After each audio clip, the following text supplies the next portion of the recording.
이 내용은 모두 개인적인 생각이며 전문가의 의견은 다를 수 있습니다.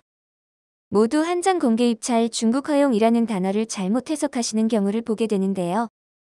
정확히 풀어서 설명드릴게요. 한국전력이 전선업체를 선정함에 있어서 공개 입찰로 진행을 하는데 여기에 중국도 포함시키는 것입니다. 그러니 한전이 중국에 넘어가는 것은 아니라는 것이죠. 단순히 한국전력이 완도부터 제주까지 이어지는 제3초 고압진 유해적 케이블 건설 사업에 국내 기업뿐만이 아니라 중국도 포함해서 입찰을 공고하는 것입니다. 코로나19가 전국적으로 확산되며 온 국민의 이목이 집중된 사이 공공기관이 예민한 사업들을 슬그머니 추진하고 있는 것이 드러났는데요. 전문가들은 혼란을 틈타 정부가 치졸한 방법을 쓴다고 비판하고 있습니다. 한국전력공사와 행정안전부가 각각 중국과 북한의 이득을 줄 만한 사업을 진행한다는데요.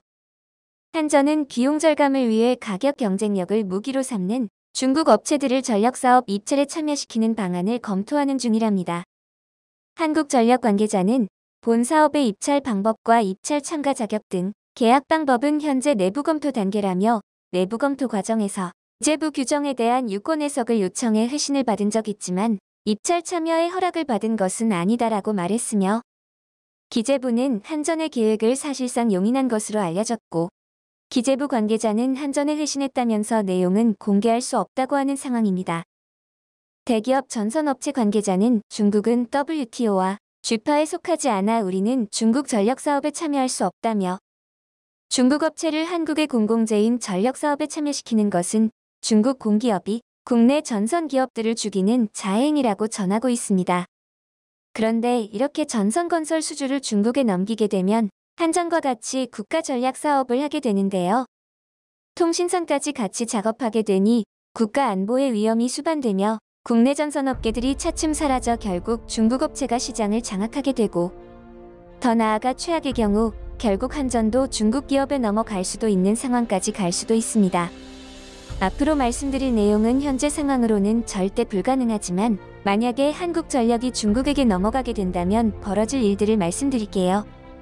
국가에서 필수적으로 필요한 것이 무엇이 있을까요? 첫째로 식량입니다.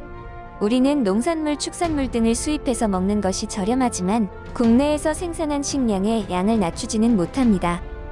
국가 내에서 자국민 식량을 해소하지 못하면 수입에 의존하게 되고 식량은 삶의 필수 요건이라 수입 국가에서 가격을 올려버려도 당연히 받아들일 수밖에 없기 때문입니다. 둘째로 수도, 전기, 가스, 기름 등등입니다. 수도나 가스, 기름 등은 보관이 용이합니다. 허나 전기는 대량 보관 자체가 불가능한 체계입니다. 이렇게 식량, 수도, 가스, 기름, 전기가 우리 삶에 필수적으로 소모되는 것들입니다. 그런데 앞서 말한 것처럼 식량, 수도, 가스, 기름은 보관이 가능하지만 전기는 대량 보관이 힘든 품목입니다. 이런 전기를 국영기업이 아닌 중국 기업이 입찰 성공하였을 때 위험할 수 있는 몇 가지를 말해보려 합니다. 첫째, 원전 기술 착취. 우리 대한민국의 원전 기술은 세계적으로 우수합니다. 지난 40년간 24기의 원전을 운영하는데 사고가 한 건도 발생하지 않은 것과 세계적으로 원전 건설을 수출하는 국가입니다. 이런 세계적인 수준의 한국전력공사를 중국에게 빼앗긴다면 우리 기술은 착취당할 것입니다. 둘째, 전기요금 불안정. 현재도 중국 대국 결정에 한국은 사소한 것 하나도 결정권을 못 가지고 건의조차 하지 못하는 상황입니다. 중국 기업이 전기세를 인상하더라도 우리는 따를 수밖에 없는 상황으로 흘러갈 것이 뻔히 보입니다. 특히 기업들이 피해를 많이 볼 것으로 보입니다. 셋째, 원자력 발전소 건설 추진. 토양이 오염이 되던 불안전하던 어차피 중국 땅도 아닙니다. 중국인들은 현재도 자국의 무분별히 핵원자력 발전소를 건설하고 있는데 중국 땅도 아닌 대한민국 땅의 수익의 요건으로 대한민국 정부에 압박을 넣을 것으로 보이며 결국 탈원전도 끝날 수도 있습니다. 국민의 안전으로 시작한 탈원전이었지만 결국 중국에 의하여 다시 원전을 가동하게 될 수도 있다는 것입니다. 넷째, 전쟁 발생 시. 이 전쟁 상황은 정말 생각도 하기 싫습니다.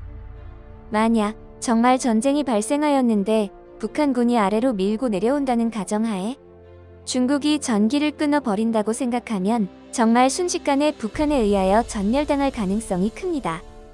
우선 고성능 전자통신 체계가 불통이 될 것이며 6.25 시절의 아날로그 방식의 지휘 체계로 소통이 될 것이고 레이더 작동이나 미사일 작동 등 미군의 도움 없이는 이틀도 버티기 힘들 것으로 봅니다.